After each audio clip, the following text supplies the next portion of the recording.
So I know that I know I just got here to Boat Bluff, but this does happen sometimes when you get to a location and then something comes up or something changes and you have to leave right away.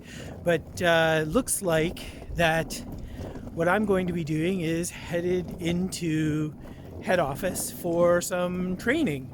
So we have a helicopter coming in. It's going to take me into town, and then we catch a flight down to head office, and we'll try some training. So follow along. We'll see how this goes, and maybe we'll learn something.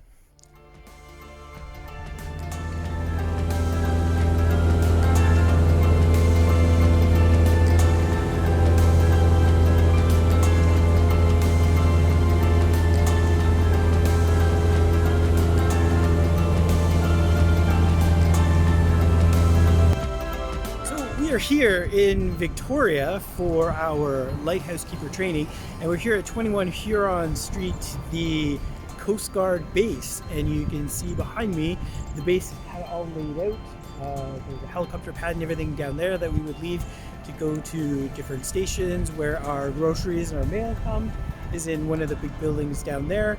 And essentially everything that we get when we go on a station comes through either here or a very similar Coast Guard base in Prince Rupert. So any and all of our supervisors or any of the people that we need to work with when I say I'm talking to head office would be here at this Coast Guard station. This is where all the magic happens for the keepers to make sure that we are happy and healthy out on the lakes.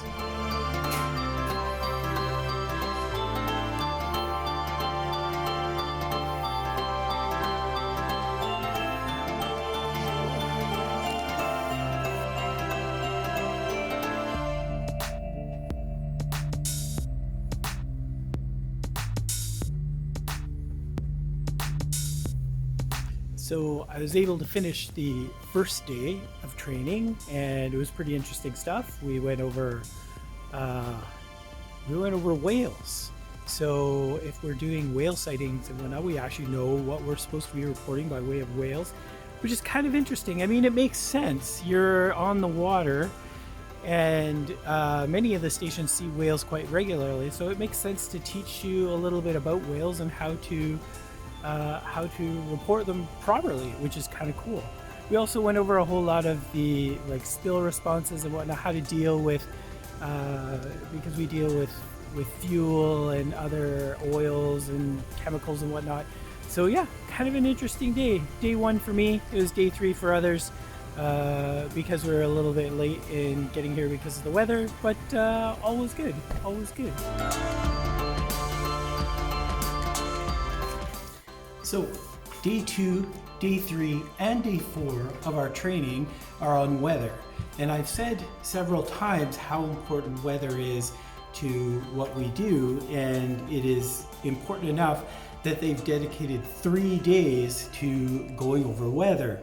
So not only do we take a very close look at weather systems, what different weather systems are and whatnot, but we look very close at how we are supposed to be reporting those systems. So there's a lot of people who actually take a look at what we're doing for weather. Weather is obviously for mariners being at a lighthouse station, but there's a lot of aviation who ends up looking at our weathers. And on top of that, we do have a lot of people who look at our weathers for forecasting.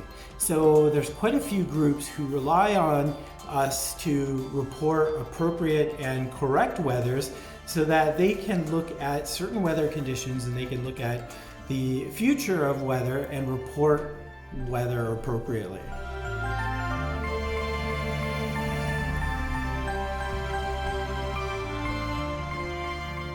So I really wanted to get some video in about the first aid that we were doing. We had 3 full days of first aid.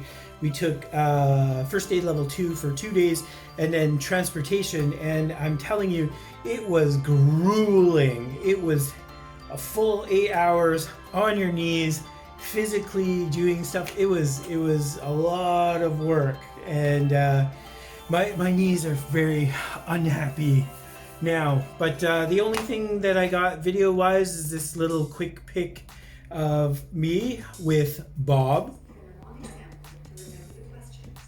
And Bob was so kind to help us out with our chest compressions so that we didn't have to actually do it on anybody's actual body. And we were able to breathe into Bob, and he would accept our breath. So that's 3 days of first aid. We had 3 days of weather, 3 days of first aid, and then tomorrow it looks like we have to meet at the base for a little bit, do some paperwork, and then after that we are doing some more relaxing type stuff. We're going to go to a museum, and we're going to maybe get a little bit of time to do what we would like to do here in Victoria.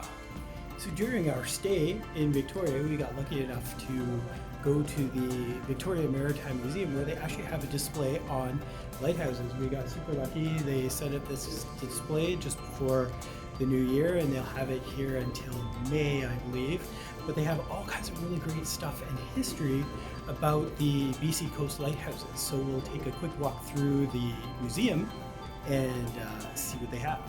So very cool. They have some actual original correspondence between lightkeepers and the government from 1916 to 1945. So these are actual photocopies of letters from lightkeepers during their stay, doing different tasks and whatnot, whatever their correspondence would be at the time. Amazing history. Can you imagine if I had to write like this? There's no way.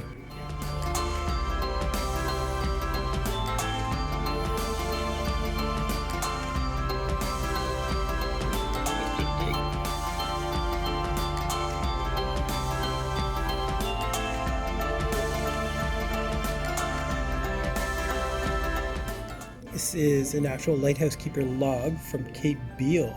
Would have been done by Philip Cox, keeper at Cape Beale from 1923 to 1931.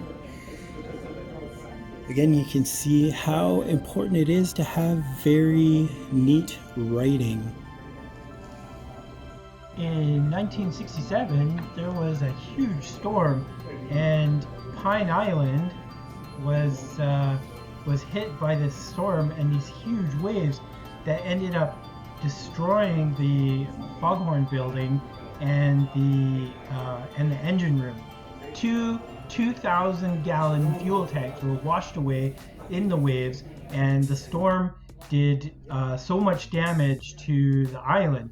The keepers that were there had to flee the area and ended up spending the night in the forest around a fire.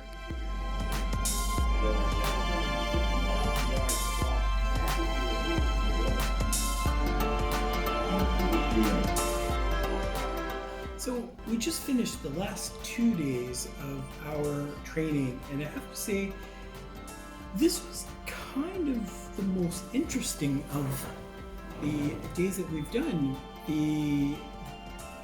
Most of what we have done has been fairly practical. We did weather, we did first aid, we did different types of training for the actual workplace.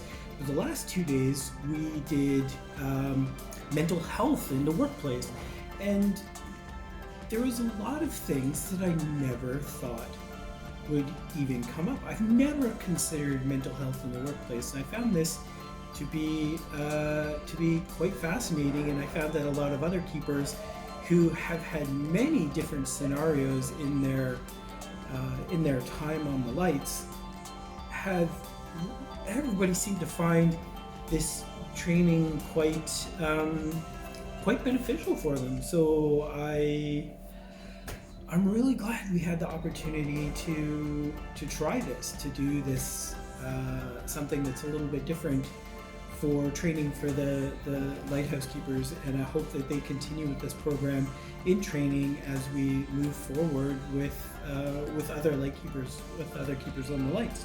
So it was really great having this ability to meet with other lighthouse keepers, and one of the people that was actually involved in the same course that I am is the owner of the house on Entrance Island. I would have loved to have had her meet you guys, but unfortunately she declined to be on camera. But Maureen, I am so thankful for allowing me and my viewers to enjoy the comforts of your home while we are staying on Entrance Island. If you are interested in what's happening on Entrance Island now that I'm not there, there is another keeper who has taken over my position named Andrew, and he actually runs a Facebook page called A Matter of Light. And I will add his Facebook page into the description below, so if you are interested in finding out what happens on Entrance Island now that I'm gone, you can follow his blog while he goes through some of his daily lives on Entrance Island and enjoying his new position. So that's kind of it for our training. We finished the 12 days and we'll spend one more night in the hotel, and then tomorrow we'll begin our trek back to Boat Bluff. And we have to take a flight from Victoria to Vancouver, Vancouver to Prince Rupert, get on a helicopter, and then find our way back to Boat Bluff. So if you enjoyed this video, feel free to follow me by subscribing to my channel. Hit that bell notification if you want to be notified when I upload new videos. Thank you so much for watching, and we'll see you next time.